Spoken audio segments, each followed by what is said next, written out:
Hello guys! Yan. Nandito na naman tayo gumagala sa gabi. Yan. And nandito tayo ngayon sa mid-level, overlooking ng mid-level.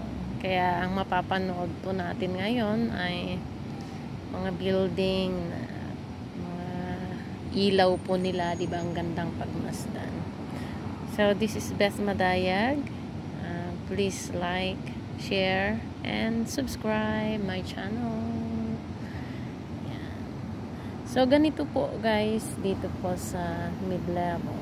Andito po ako sa Triganter. So yan, ipapakita ko sa inyo ang magagandang ilaw mula sa building, matataas na building, matataas na gusali. So yan ang mga apartment dito sa Hong Kong. So which is sa isang building, mayroong 40, 50, and 30 na palapag. Pero usually itong nakikita natin guys, nasa 30 and above.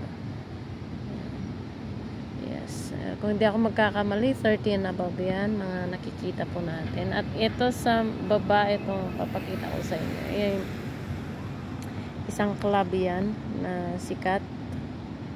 Ang pangalan ng club ay LRC. Diyan po sa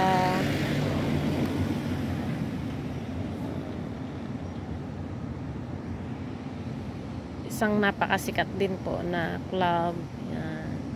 So marami po silang facilities, swimming pool, tennis, gym, playroom, playground. Maluwang po yan guys, yung LRC na club.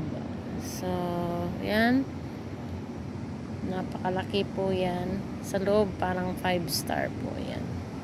Kaya ito pong overlooking guys, dito po sa mid-level mula sa Triganter Road. So yan, napakaganda. At mayroon pong kalsada doon.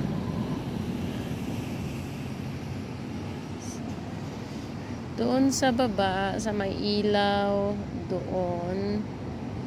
Yan. Central na po yan. So, nilalakad lang po.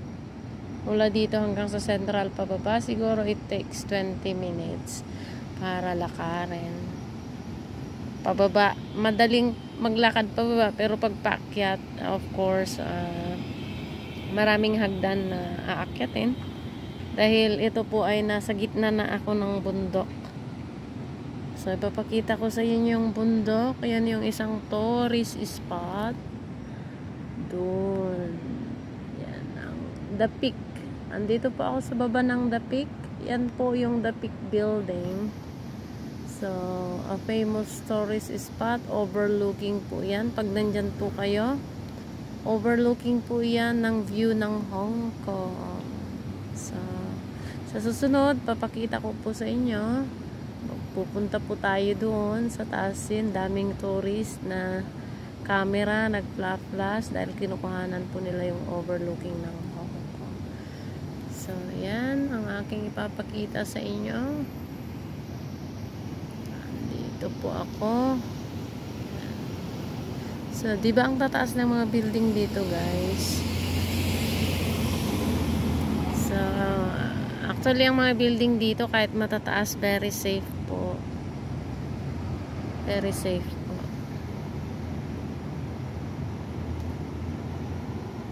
Okay, so andito po ako ngayon sa Triganter Road. Ito po yung road ng Triganter.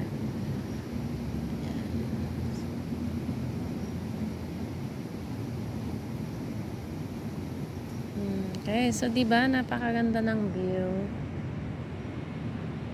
Napakaganda.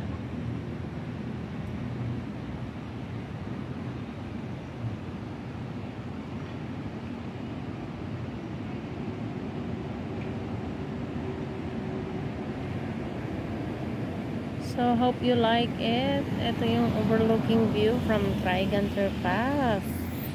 Okay, so papakita ko po sa inyo yung simula ng Triganter. Yan, may kotseng parating.